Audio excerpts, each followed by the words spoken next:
घने जंगलों के बीच, जहां साधारण मनुष्यों की पहुंच नहीं थी, एक प्राचीन काली मंदिर स्थित था।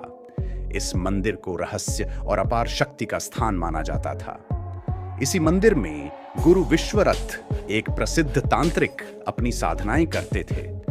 उनकी तांत्रिक विद्या दूर दूर तक मशहूर थी, लेकिन उनके अंदर छिपे अंधेरे और उनकी वासनाओं की कहानियां भी जंगल में गूंजती थीं। गुरु विश्वरथ केवल साधक नहीं थे, वह जीवन और मृत्यु के रहस्यों पर पूर्ण नियंत्रण चाहते थे। उनका विश्वास था कि यदि वह योगिनियों, जो दिव्य रहस्यों की रक्षक और स्वतंत्रता की प्रतीक थीं, की शक्तियों को अपने वश में कर ले, तो वह अमृता प्राप्त कर लेंगे। लेकिन योगिनियां केवल साधारण दिव्य प्राणी नहीं थीं, वे अदृश्य, अजेय और असीम शक्तियों की मालिक थीं। एक रात जब गुरु विश्वरथ रक्त चंद्रमा की रोशनी में जटिल तांत्रिक अनुष्ठान कर रहे थे, उनके सामने एक दिव्य रूप प्रकट हुआ। यह थी योगिनी अलोका, जिनकी उपस्थिति ही चमत्कारी थी। उनका स्वरूप अविस्मरणीय था। काले बादलों जैसे घने और लंबे बाल, उनकी आंखें ब्रह्मांडीय ज्ञान से भरी हुई और उनकी चाल में एक अलौकिक गरिमा।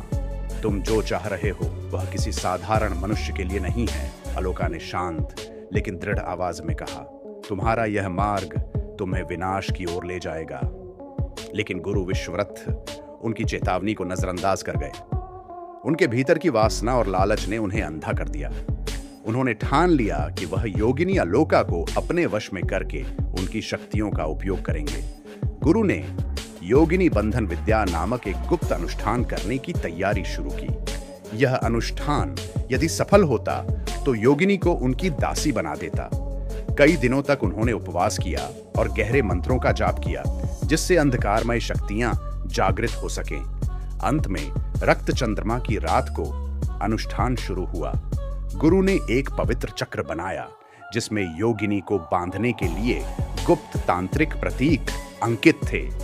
जैसे ही उन्होंने मंत्रोच्चारण शुरू किया, अलोका एक बार फिर प्रकट हुई। मूर्ख मानव, अलोका ने गरजती हुई आवाज में कहा, क्या तुम सोचते हो कि तुम हवा को कैद कर सकते हो या सागर को आदेश दे सकते हो? लेकिन गुरु अडिग थे। उन्होंने अपना अंतिम मंत्र उच्चारित किया। क्षण भर के लिए ऐसा लगा कि उन्होंने योगिनी को बांध लिया है। अलोका का तेज मंद पड़ने लगा और गुरु के चेहरे पर विजय की मुस्कान आ गई। योगिनी का प्रकोप, लेकिन यह खुशी क्षणिक थी। अलोका ने अपनी असीम शक्ति से उस बंधन को चुटकी में तोड़ दिया। मंदिर जोर जोर से हिलने लगा और अनुष्ठान की अग्निकाले कुएं में बदल गई। तुमने दिव्य शक्तियों को वश में करने का तो साहस किया, अलोका ने कहा। उनका रूप अब प्रचंड और तेजस्वी हो चुका था। अब तुम्हें इसके परिणाम भुगतने होंगे।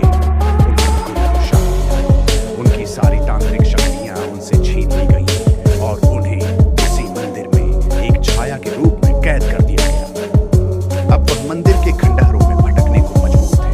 न कभी बाहर जा सकते थे, न ही शांति प्राप्त कर सकते थे। गुरु विश्वरथ और योगिनी अलोका की यह कहानी पीढ़ी दर पीढ़ी एक चेतावनी के रूप में सुनाई जाती रही। आज वह मंदिर खंडहर में बदल चुका है, जहां लताएं और जंगल का सन्नाटा राज करता है। कहा जाता है कि वहां अब भी गुरु की छाया भटकती है, एक ऐसा सबक बनकर जो बताता है कि लालच और वासना का परिणाम हमेशा विनाश होता है। यह भी कहा जाता है कि कुछ विशेष रातों में जब रक्त चंद्रमा निकलता है, अलोका का दिव्य स्वरूप मंदिर के पास दिखाई देता है। वह अब भी वहां है, उन रहस्यों की रक्षा करने के लिए और यह सुनिश्चित करने के लिए कि कोई और गुरु विश्वरथ की गलती ना दोहराए। यह कहानी हमें यह सिखाती है कि ईश्वर और दिव्यता को पाने के लिए शुद्ध हृदय और निस्वार्थ भक्ति की आवश्यकता होती है। वासना और लालच का मार्ग केवल विनाश की ओर ले जाता है।